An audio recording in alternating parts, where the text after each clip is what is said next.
Buenos días, hermanos y hermanas. Es viernes 30 de abril y volvemos a tomar un tiempo para poder hablar del sufrimiento en la vida de los hijos de Dios en este espacio de la comunidad contigo. Y vamos a comenzar orando.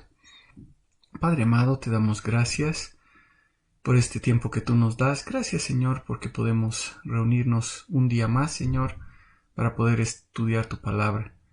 Te pedimos, Señor, que tú nos guíes, que abras nuestro corazón y nuestro entendimiento, Señor. Te damos gracias, Padre, en el nombre de tu Hijo amado. Amén. Bueno, el lunes vimos la primera parte de por qué sufrió Job. Y como vimos en el anterior devocional, Job fue una persona excepcional. De acuerdo con las mismas palabras de Dios, él fue una persona íntegra, recta, temerosa de Dios y apartada del mal. Dios mismo presenta a Job como un siervo excepcional, y vimos también que Job no consiguió esas características por propio mérito. Si sostuviésemos esto, diríamos que la justificación viene por las obras, y eso es más bien contrario a lo que dice la palabra. La justificación viene por la fe en Dios. La salvación viene por la gracia de Dios. Vimos también que el sufrimiento de Job va en completa oposición al evangelio que se predica en muchos grupos identificados como cristianos. ¿Cómo un hombre tan próspero y tan cercano al corazón de Dios puede sufrir? Es imposible. Es imposible pensar en esto según estos grupos. Según el evangelio que mencionaba, los hijos de Dios deben vivir plenamente acá en la tierra, disfrutando de riquezas y también de un pleno estado de salud. Dios quiere darnos prosperidad y debemos tener una fe en Dios capaz de proveernos una salud inquebrantable. Un día escuché a un predicador aseverar que él nunca iba a tener cáncer, porque tenía la fe que impedía que cualquier enfermedad pudiese entrar en él. ¿Qué idea más equivocada? ¿Cómo explicaría esta persona el sufrimiento de Job? Una de las ideas descabelladas es que Job realmente fue un hijo de Dios recién en el capítulo 42 de Job. Por eso, luego de su conversión, Dios lo prosperó nuevamente y le devolvió la salud. Pero no toman en cuenta el versículo 1 del capítulo 1 del libro de Job, que identifica a Job como un hijo de Dios. Tal vez la explicación más divulgada de por qué un hijo de Dios sufre es la idea que plantearon los amigos de Job, Elifaz, Bildad y Zofar. La ruina de Job fue realmente grande. Ruina que pienso no puede ser comparada con la ruina de nadie más. Lo perdió todo. Perdió sus posesiones, su ganado, sus cultivos, sus criados e inclusive sus hijos. Muchas veces escuchamos a las personas diciendo a alguien, lo ha perdido todo, pero por lo menos tiene a su familia y tiene salud. Bueno, ese no fue el caso de Job. Perdió todos sus bienes materiales, perdió a sus hijos, perdió el apoyo de su esposa y también perdió su salud. El relato que leemos de la llegada de los amigos de Job nos presenta un cuadro en el cual podemos ver la magnitud de ese desastre. En Job 2 del 11 al 13 dice así: Entonces 3 amigos de Job, Elifaz, el temanita, Bildad el sujita y Zofar el naamantita, se enteraron de todo el mal que le había sobrevenido y vinieron, cada uno de su hogar. Convinieron juntos en ir a él para expresarle su condolencia y consolarle. Y cuando alzaron los ojos desde lejos, no le pudieron reconocer. Alzaron su voz y lloraron. Cada uno rasgó su manto y esparcieron polvo hacia el cielo sobre sus cabezas. Luego se sentaron en tierra con él por 7 días y 7 noches, y ninguno de ellos decía una sola palabra, porque veían que el dolor era muy grande. Todos estos acontecimientos no pasaron en unos cuantos días. Primero, cuando leemos el relato de los acontecimientos que dejaron a Job en esta situación, pasó algún tiempo. La pérdida de todos sus bienes e incluso de sus hijos sucedió en un momento. Todo pasó repentinamente. Pero luego vemos que hay un lapso, porque en el capítulo 2 comienza con la frase cierto día. No sabemos cada cuánto tiempo iban los hijos de Dios a informar acerca de sus actividades, pero tuvo que pasar un tiempo entre la pérdida de sus bienes y los hijos de Job y la pérdida de su salud.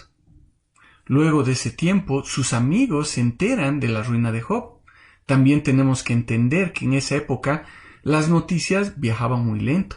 Hoy en día podemos comunicar una noticia en segundos a todo el mundo. En cambio, en ese tiempo las noticias viajaban literalmente a pie y llegaron a los amigos de Job.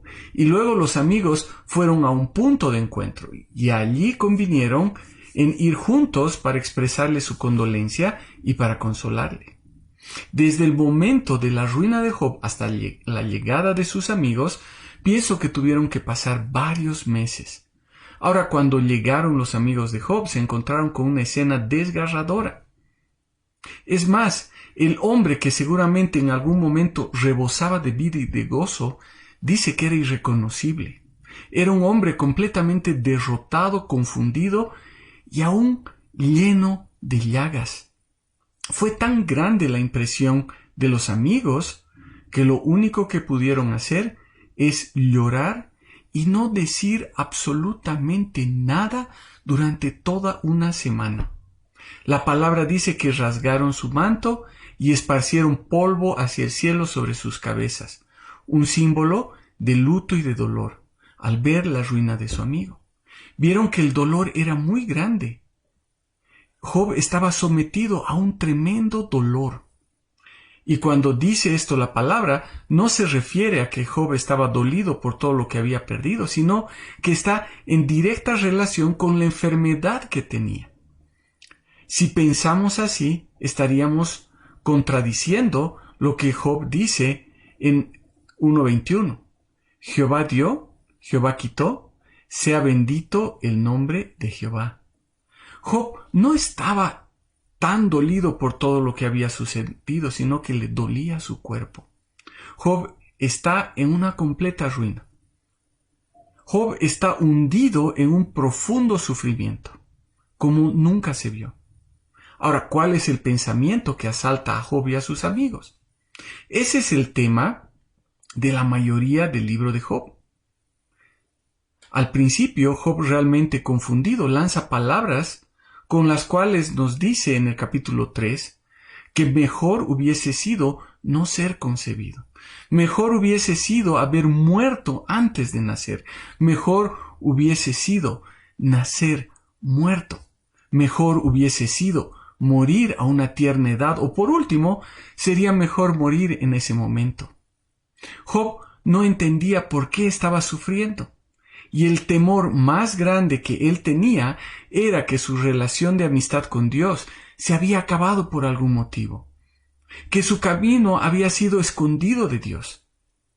Y esa idea había hecho que se desespere y consideraba que seguir viviendo o lo que había vivido hasta entonces no tenía ningún valor.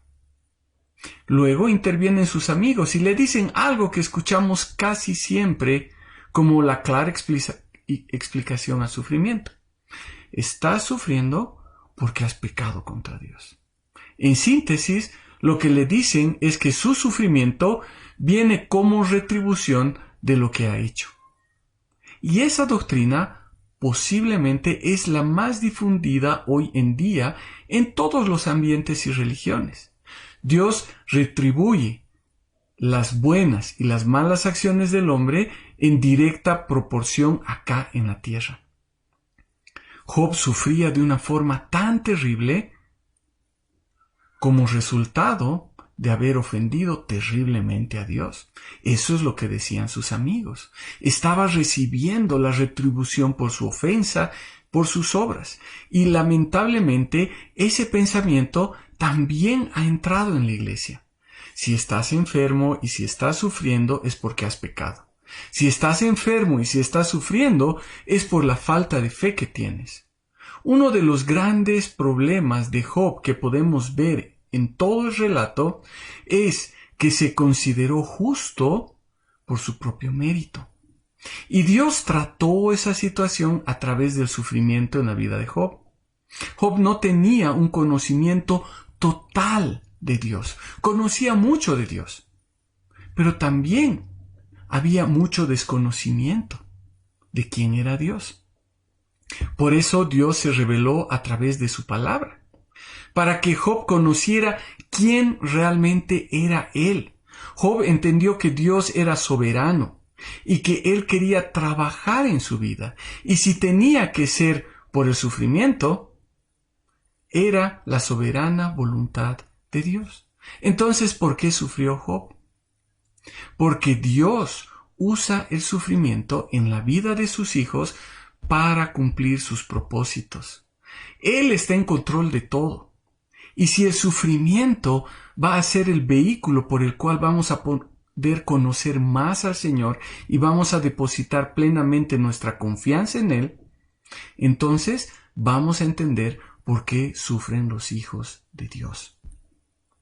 Veo aún una enseñanza más en el libro de Job. El libro de Job fue escrito para que los lectores, es decir, nosotros, entendamos que Dios está en control de todo y su obra es perfecta. Cuando leemos al principio del libro que Job era un siervo de Dios, tenemos que entender que Dios justificó a Job, porque su fe le fue contada por justicia. Ahora, Job no conocía por completo a Dios. Por eso le asaltaron dudas y Dios tuvo que trabajar en la vida de Job. La obra de Dios en la vida de sus hijos es perfecta. Job no resistió el sufrimiento en su vida porque era un siervo excepcional. Job resistió todo ese sufrimiento porque Dios estaba obrando en él. Como dice Filipenses 1:6, estando convencidos de esto, que el que en vosotros comenzó la buena obra, la perfeccionará hasta el día de Cristo Jesús. Dios comenzó la obra en Job al justificarlo y trabajó durante toda su vida santificándolo y la terminó, no cuando lo prosperó, sino cuando Job llegó a la presencia de Dios, y estará completamente concluida cuando en la resurrección glorifique a Job junto con todos los que han creído en Dios para salvación. Si Dios ha comenzado la obra en nosotros, Él la va a terminar. Parte de ese proceso de santificación va a ser inevitablemente el sufrimiento, la aflicción. Pero debemos tener por cierto que Él es soberano y Él es quien nos sostiene. El libro de Job nos muestra de una forma clara que la obra de Dios es perfecta y nadie puede influir ni desviar su obra. Vamos a orar. Padre amado, te damos gracias por este tiempo que tú nos das. Gracias, Padre, porque podemos ver en tu palabra que tú tienes un propósito, incluso en que pasemos aflicción, en que suframos. Y Señor, te damos gracias porque podemos ver en la vida de Job cómo es que tú obras, Señor. Te pedimos que tú nos ayudes a ver la vida, Señor, a ver nuestra vida desde tus ojos y ver que si estamos pasando momentos difíciles es porque tú estás obrando en nosotros. Te damos gracias, Padre, en el nombre de tu Hijo amado.